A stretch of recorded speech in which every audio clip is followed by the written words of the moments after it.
ಎಣ್ಣೆ ಸಿಕ್ಕಿದ್ರೆ ಆನಂದ, ಇಲ್ಲ ಅಂದ್ರೆ ಗೋವಿಂದ.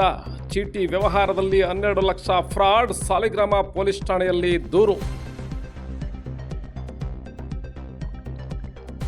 ಹೌದು, ಗ್ರಾಮೀಣ ಭಾಗದಲ್ಲಿ ಲಕ್ಕಿ ಡ್ರಾ, ಎಣ್ಣೆ ಚೀಟಿ, ಕುಕ್ಕರ್, ಚಿನ್ನ ಅಥವಾ ಎಲೆಕ್ಟ್ರಾನಿಕ್ ವಸ್ತುಗಳ ಲಾಟರಿ ಹೆಸರಿನಲ್ಲಿ ವಂಚಕರು ಅಮಾಯಕರಿಗೆ ಕೋಟ್ಯಾಂತರ ರೂಪಾಯಿ ಹಾಗೂ ದುಬಾರಿ ಬಹುಮಾನಗಳಿಗೆ ಆಮಿಷ ಒಡ್ಡಿ ಮೋಸ ಮಾಡುತ್ತಿರುವ ಪ್ರಕರಣಗಳು ಹೆಚ್ಚಾಗಿ ವರದಿಯಾಗುತ್ತಿದ್ದರೂ ಜನ ಜಾಗೃತರಾಗದೆ ವಂಚನೆಗೊಳಗಾಗುತ್ತಿದ್ದಾರೆ. ಇಂತಹದ್ದೇ ಪ್ರಕರಣ ಹೊಸಗ್ರಾರ ಗ್ರಾಮದ ಕೀರ್ತಿ ಸುನೀತಾ ಎಂಬ ಇಬ್ಬರು ಸರ್ಕಾರಿ ನೌಕರರು ಕೇವಲ ಸಾಲಿಗ್ರಾಮ ಮಾತ್ರವಲ್ಲದೆ ರಾಜ್ಯದ ಅನೇಕ ಕಡೆ ಆಯುಧ ಪೂಜೆ, ದೀಪಾವಳಿಗೆ ಎಣ್ಣೆ, ದಿನಸಿ ಪದಾರ್ಥಗಳನ್ನು ನೀಡುತ್ತೇವೆ ಎಂದು ಎಣ್ಣೆ ಚೀಟಿ ಹೆಸರಿನಲ್ಲಿ 3,500 ಹಣವನ್ನು ವಸೂಲಿ ಮಾಡಿದ್ದಾರೆ. ದೂರುದಾರರು ಹೇಳುವ ಪ್ರಕಾರ ಬರೋಬ್ಬರಿ 7,000 card, 2,45,00,000. The big fraud in the taluk itself. ಹಣ ನೀಡಿದ ಗ್ರಾಮೀಣ ಭಾಗದ ಜನತೆಗೆ ತಾಲೂಕು ಆಯುಧ ಪೂಜೆಗೂ ಸಾಮಾನು ಇಲ್ಲ, ದೀಪಾವಳಿಗೂ ಸಾಮಾನು ಇಲ್ಲ. ಜನ ಕಾದು ಕಾದು ಪೊಲೀಸ್ ಠಾಣೆಗೆ ದೂರನ್ನ ನೀಡಿದ್ದಾರೆ. ಕೀರ್ತಿ ಎಂಬ ವ್ಯಕ್ತಿ ನಾವು ನೀಡಿದ ಹಣದಿಂದ ಪ್ರಾಪರ್ಟಿ, ಕಾರು, ಚಿನ್ನ ಖರೀದಿ ಮಾಡಿದ್ದಾನೆ. ಅವನ ಬಳಿ ಹಣ ಇದೆ.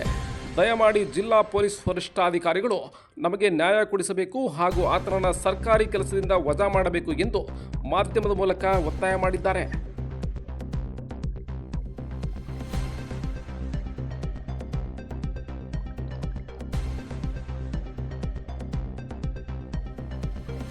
ಸಾಲಿಗ್ರಾಮ ಗ್ರಾಮದ ಅಂಬೇಡ್ಕರ್ ಕಾಲೋನಿಯ ನಾವು ಹೊಸಗ್ರಹಾರ ಅಂತೆ ಕೀರ್ತಿ ಕುಮಾರ್ ಅಂತ ಆಯುಧ ಪೂಜೆ ಸಾಮಾನು ಚೀಟಿ ಹಾಕಿದ್ವಿ. ಒಬ್ಬರಿಗೆ 3,500 ಹಂಗೆ 320-330 ಜನ ಹಾಕಿದ್ದಾರೆ ನಮ್ಮ ಗ್ರಾಮದ ಎಲ್ಲ ಸದಸ್ಯರು. ಅದರಿಂದ ನಮಗೆ 6 ತಿಂಗಳಿಂದ ಸತಾಯಿಸಿ ನಮಗೆ ಯಾವುದೇ ರೀತಿ ಅಲ್ಲೇ ಹಣವನ್ನು ಆಗಲಿ ಅವಂತೆ ಚೀಟಿ ಸಾಮಾನಾಗಲಿ ನಮಗೆ ಹಿಂತಿರುಗಿಸಿ ಅವ್ನು ಕೊಟ್ಟಿಲ್ಲ. ನಾವು ಅವ್ನ ಮನೆ ಹತ್ರ ಹೋದಾಗೆಲ್ಲವ ನಾನು ಕೊಡ್ತೀನಿ ಈ ಕೊಡ್ತೀನಿ ಅಂತ ಎಲ್ಲ 2-3 ಸಲ ಹೇಳ್ದ. ಅದನ್ನ ನಾವು ಕೇಳ್ಕೊಂಡು ಬಂದು ಮತ್ತೆ 2-3 ಸಲ ಹೋದಾಗ ನಾನು ನಿಮ್ಮ ಹೆಸರು ಬರ್ದು ಸೂಸೈಡ್ ಮಾಡ್ಕೊತೀನಿ, ಅದ್ ಮಾಡ್ತೀನಿ ಇದು ಮಾಡ್ತೀನಿ, ನನಗೆ ಇದು ಮಾನಸಿಕವಾಗಿ ಹಿಂಸೆ ಕೊಡ್ತೀರಿ ಅಂತ ನಮಗೆ ಹೇಳ್ದ. ಇಲ್ಲಿ ಹೆಂಗಸರು ಮತ್ತೆ ಇವರು ಎಲ್ಲ ಯುವಕರು ಹೆಂಗಸರು ಎಲ್ಲ ಹಾಕಿದ್ರಿಂದ ನಮ್ಮ ಹತ್ರ ಬಂದು ಗಲಾಟೆ ಮಾಡ್ತಾರೆ. ಮತ್ತೆ ಮನೆ ಹತ್ರ ಬಂದು ತುಂಬಾ ಗಲಾಟೆ ಮಾಡೋದ್ರಿಂದ ನಮಗೂ ಮನಸ್ಸಿಗೆ ಬೇಜಾರಾಗೈತೆ. ಅದರಿಂದ ನಾವು ಕೊಡಂತ ಶಕ್ತಿ ಏನಿಲ್ಲ. ಅದರಿಂದ ನಮಗೆ ಏನು 3,500 ದುಡ್ಡು ಕೊಟ್ಟಿದ್ದೀವಿ ಅದಂತೂ ನಮಗೆ ಹಿಂತಿರುಗಿಸಿ. ನಮ್ಮ ಸಾಲಿಗ್ರಾಮದಲ್ಲಿ 320ರಿಂದ 350 ಕಾರ್ಡ್ಗಳು ಆಗಿರೋದ್ರಿಂದ ಅವರು ಎಲ್ಲ ಗ್ರಾಮದ ಎಲ್ಲ 4-5 ಮೆಂಬರ್ಗಳಲ್ಲಿ ಕೊಟ್ಟಿದ್ದಾರೆ. ನಾವು ಹಂಗಾಗಿ ನಾವುವೇ ಗ್ರಾಮದಲ್ಲಿ ಕೊಟ್ಟಿರೋದ್ರಿಂದ ನಮ್ಗೆ ಮಾನಸಿಕವಾಗಿ ಹಿಂಸೆ ಕೊಡ್ತಾ ಇದ್ದಾರೆ ಜನಗಳು ಬಂದಿ ಹತ್ರ. ಅವನು ಕೇಳಿದ್ರೆ ಅವ್ನು ನಮ್ಗೆ ಮಾನಸಿಕ ಹಿಂಸೆ ಕೊಡ್ತಾನೆ, ಸೂಸೈಡ್ ಮಾಡ್ಕೊತೀನಿ ಅಂತಾನೆ. ಈಗ ನಾವೇನ್ ಮಾಡ್ಬೇಕಂತಂದ್ರೆ ನಾವು ಅದೇ ದಾರಿಲಿ ಹಿಡಿಬೇಕಾಯ್ತದೆ. ನಾವೇನ ಇಷ್ಟು ಜನಗಳಿಗೆ ಅನ್ಯಾಯ ಮಾಡ್ದಂಗ ಆಯ್ತದೆ. ಅದರಿಂದ ಅವನೇನಾರ ನಮ್ಗೆ ದುಡ್ಡು ಕೊಡ್ಲಿಲ್ಲ ಅನ್ನೋದಾದ್ರೆ, ಆಮೇಲೆ ಅವನು KSRTC ಡಿಪಾರ್ಟ್ಮೆಂಟ್ ಅಲ್ಲಿ ಅವನ ಹೆಂಡತಿನೂ ಗವರ್ನಮೆಂಟ್ ಎಂಪ್ಲಾಯಿ. ಅದರಿಂದ ನಮ್ಗೆ ಅನ್ಯಾಯ ಆಗೈತೆ. ಅವನ್ ಏನ್ ಹೇಳ್ತಾನೆ ಅದರಿಂದ ನಮ್ಗೆ ಮನ ಬೇಜಾರಾಗಿ ನಮ್ಗೆ ಅವ್ನು ಕೊಡ್ಲಿಲ್ಲ ಅಂತಂದ್ರೆ ನಾವು ಆತ್ಮಹತ್ಯೆಗೆ ನಾವು ಮಾಡ್ಕೊಳಕ್ಕೆ ದಾರಿ ಮಾಡ್ಕೊಡಂಗ ಆಗತ್ತೆ ಅಂತ. ನಾನು ಗೋವಿಂದರಾಜು ಅಂತ ಹೇಳಿ ನಮ್ಮ ಸಾಲಿಗ್ರಾಮದ ಅಂಬೇಡ್ಕರ್ ನಗರದ ನಿವಾಸಿ.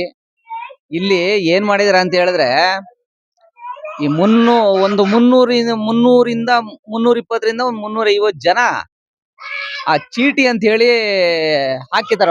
ಒಬ್ರಿಗೆ ಎಷ್ಟು 3,500 ಒಬ್ಬರಿಗೆ. ಯಾರಿಗೆ? ಈ ಹೊಸಗ್ರಹಾರದ ಕೀರ್ತಿ, ಅವನ ಹೆಂಡತಿ ಸುನೀತಾ ಅಂತ ಹೇಳಿ ಅವ್ರಿಗೆ ಹಾಕಿದ್ದಾರೆ. ಎಷ್ಟು? ಒಂದ್ ತಿಂಗಳಿಗೆ 3,500. ಇಲ್ಲಿ 320-350 ಜನ ಹಾಕಿದ್ದಾರೆ ಮೆಂಬರ್ಸ್ ಆಗಿ. ಒಟ್ಟಿಗೆ 12 ಲಕ್ಷ ದುಡ್ಡಾಗಿದೆ. ಅವನಿಗೆ ಕಟ್ಟಿದ್ದಾರೆ. ಯಾರಿಗೆ? ಹೊಸಗ್ರಹಾರದ ಕೀರ್ತಿಗೆ.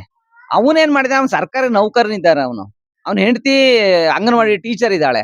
ಹಂಗಾಗಿ ಈ ಕಡೆ ಈ ಭಾಗದಲ್ಲಿ ಎಲ್ಲಾರ್ಗು ಸುಮಾರು ನಮ್ಮ ಸಾಲಿಗ್ರಾಮ ಅಂತಲ್ಲ, ಇಡೀ ಸುತ್ತಮುತ್ತಲಿನ ಹಳ್ಳಿಗಳೆಲ್ಲ ಹೇಳಿ ಅದ್ ಎಷ್ಟು ಸಾವಿರ ಜನ ಹಾಕಿದಾರ ಗೊತ್ತಿಲ್ಲ.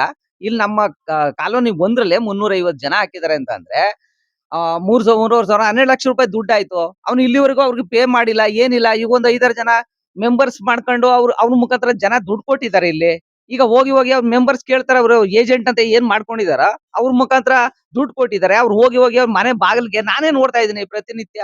ಅವ್ರು ಹೋಗಿ ಜಗಳ ಮಾಡೋದು, ಅವ್ನಿಗೆ ಮಾನಸಿಕ ಹಿಂಸೆ ಕೊಡೋದು. ಒಂದು 5-6 ಜನಕ್ಕೆ ಇವನೇನ್ ಮಾಡಿದಾನೆ ತಕೊಂಡವನು ಏನು ಇಲ್ಲ, ಉತ್ತರ ಇಲ್ಲ, ಏನಿಲ್ಲ.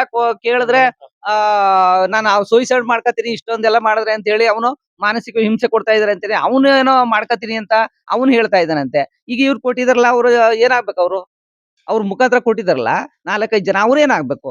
ಅವ್ರು ಆತ್ಮಹತ್ಯೆ ಮಾಡ್ಕೋತೀನಿ ನಾನು, ನೀವೆಲ್ಲ ಹಿಂಗೆ ಹಿಂಸೆ ಮಾಡ್ಕೊಟ್ರೆ ನಾನು ಆತ್ಮಹತ್ಯೆ ಮಾಡ್ಕೋತೀನಿ ಅಂತ ಅವ್ರು ಹೇಳ್ತಾ ಇದಾರೆ. ಹೀಗಾಗಿ ಅವ್ರನ್ನ ಮೊದ್ಲು ದಯವಿಟ್ಟು SP ಜಿಲ್ಲಾ ಒಂದು ವರಿಷ್ಠಾಧಿಕಾರಿಗಳಲ್ಲಿ ನಾನು ಮನವಿ ಮಾಡ್ತೀನಿ. ಈ ಫ್ರಾಡ್ ಏನಿದೆ ಇದು, ಇಲ್ಲಿ ಇದು ಮಾತ್ರ ಅಲ್ಲ, ಸಾಲಿಗ್ರಾಮದಲ್ಲಿ ಮಾತ್ರ ಅಲ್ಲ, ಸುತ್ತಮುತ್ತಲಿನ ಹಳ್ಳಿಗಳಲ್ಲೆಲ್ಲ ಮಾಡಿದಾರೆ ಅವರು. ನಾನೇ ಒಂದ್ ದಿವ್ಸ ನನ್ನ ಸ್ನೇಹಿತರ ಮುಖಾಂತರ ಅವ್ರ ಮನೆ ಬಾಗಿಲಿಗೆ ಹೋಗಿದ್ದೀನಿ ನಾನು. ಅವ್ನು ಹೇಳೋ ರೀತಿ ನೋಡಿದ್ರೆ ಕೊಡ್ತೀನಿ, ಯಾಕ್ ಕೊಡ್ತೀನಿ ಅಂತ ತುಂಬಾ ಫ್ರಾಡ್ ರೀ ಅವರು. ಹಂಗಾಗಿ ದಯವಿಟ್ಟು ವರಿಷ್ಠಾಧಿಕಾರಿಗಳಲ್ಲಿ ನಾನು ಮನವಿ ಮಾಡ್ತೀನಿ. ಅವನು ಆತ್ಮಹತ್ಯೆ ಮಾಡ್ಕೋತಾನೋ, ಅವ್ನು ಏನ್ ಮಾಡ್ಕೋತಾನೋ ನಮಗ್ ಬೇಡ ಅದು. ಈ ಜನಗಳು ಎಲ್ಲಿ ದುಡ್ಡು ಹಾಕಿದ್ದಾರೆ ಆ ದುಡ್ಡು ಕೊಡಿಸ್ಕೊಳ್ಳಿ ಸರ್ ದಯವಿಟ್ಟು. ಪ್ರಾಪರ್ಟಿ ಬೇರೆ ಕಡೆ ಪ್ರಾಪರ್ಟಿ ಮಾಡಿದಾನೆ ಅವನು, ಸೈಟ್ ತಗೊಂಡಿದ್ದಾನೆ, ಮನೆ ತಗೊಂಡಿದ್ದಾನೆ, ಎಲ್ಲ ನಾವು ಕೇಳಿದೀವಿ. ಬೇರೆಯ ಈ ಕಡೆ ಸುತ್ತಮುತ್ತಲಿನ ಗ್ರಾಮಗಳೆಲ್ಲ ತಗೊಂಡವನ ಅವನು, ಆ ಹೊಸಗ್ರಾದ್ಲ ತಗೊಂಡವನಂತೆ. ಜನಗಳೆಲ್ಲ ಏನ್ ಮಾಡಿದ್ರು, ಈಗ ಕೂಲಿ ಮಾಡೋರು, ಇಲ್ಲೆಲ್ಲ ಇರೋರು ಕೂಲಿ ಮಾಡಿ ಆ ದುಡ್ಡನ್ನ ಸೇವ್ ಮಾಡಿ ಇವ್ರ ಹತ್ರ ಕಟ್ಟಿದಾರೆ ಅವರು. ಏನೋ ಒಂದು ಹಬ್ಬಕ್ಕೆ ಒಂದು ಅನುಕೂಲ ಆಗುತ್ತಲ್ವಾ ಸಾಮಾನ್ ಸಿಕ್ಕರೆ ಅಂತ ಹೇಳಿ. ಹಾಗಾಗಿ ಅವರೆಲ್ಲ ಕೂಲಿ ಮಾಡೋ ಜನಕ್ಕೆ ಅನ್ಯಾಯ ಆಗ್ಬಾರ್ದು. ದಯವಿಟ್ಟು ಆ ದುಡ್ಡನ್ನ ಅವ್ರಿಗೆ ವಾಪಸ್ ಮಾಡೋದಕ್ಕೆ ದಯವಿಟ್ಟು ತಾವು ಕ್ರಮ ತಗೋಬೇಕು ಅಂತ ಹೇಳ್ತೀನಿ ನಾನು.